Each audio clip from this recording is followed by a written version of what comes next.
Well, we have a rather curious subject this morning, but I think it is one that has meaning and considerable contemporary significance. To study our heritage from the past is not simply a waste of time, because most of that heritage is still with us. If not in the political and social circles of life, at least in the internal, subjective moods of our own existence. At a very early date, it became evident that the human being was in serious difficulty trying to understand where he was, what he was, and why he was. He looked around him and he saw a nature unfolding, but behind this nature, as he saw it, there must be something else, but he had no way of really trying to discover what it was. He was bound within the small area of his own life existence. His expectancy in those days was very little. It is sometimes estimated that the average human being in those early cave periods, life was probably about 10 years, maybe a few more. Many of them didn't reach majority at all. So, it was a strange world with everything happening and no explanation for why it happened.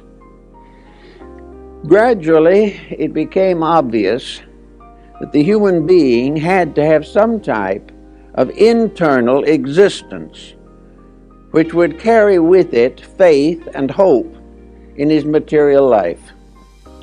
Gradually, we find the rise of various beliefs, probably some of the earliest sort of shamanistic, the belief in spirits and ghosts, all this type of thing.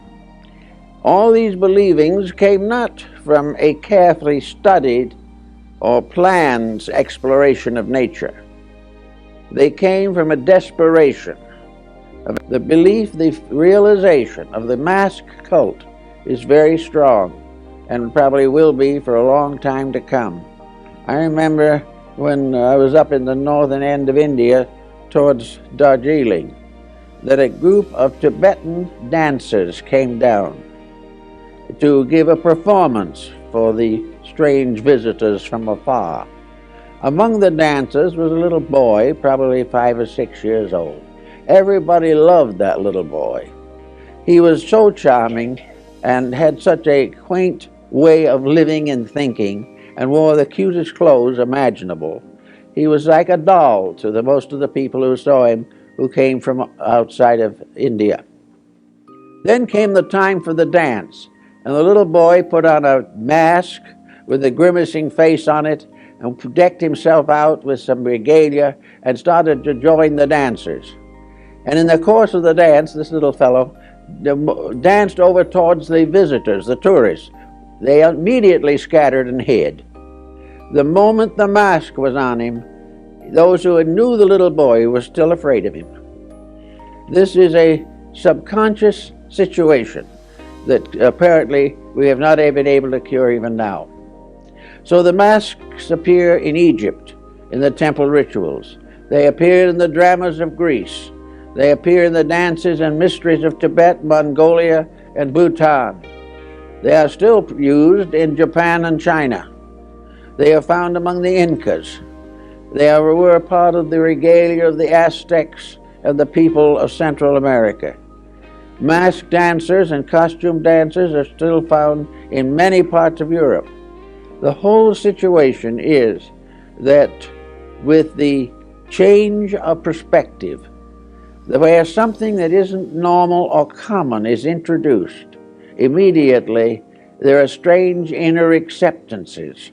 Something happens in the life that leads to salvation. But this is a very big thing, and we don't understand too much about salvation either. But what we do realize or feel is that if there is something that is taking care of us and loves us and will take care and protect us if we keep its laws, and this is all right in our own hearts, in our own houses, in our homes, everywhere where we go, there is an immediacy about it that seems to have a tremendous power of help. And of course, there's another factor in the concept of the guardian angel. This angel knows everything that we do. Therefore, we may think we can hide, but we can't. We cannot perform in secret any act that the guardian angel doesn't know about. And sometimes children will actually ask the guardian angel to look the other way, but there's no proof that it does. The idea, therefore, is that there is a companion sent from heaven who loves us, who constantly guides us, who helps to make difficult problems more simple. And when the time comes for us to leave this world, we will then find that this angel has stood for us in heaven and has witnessed our virtues before the throne of the Almighty.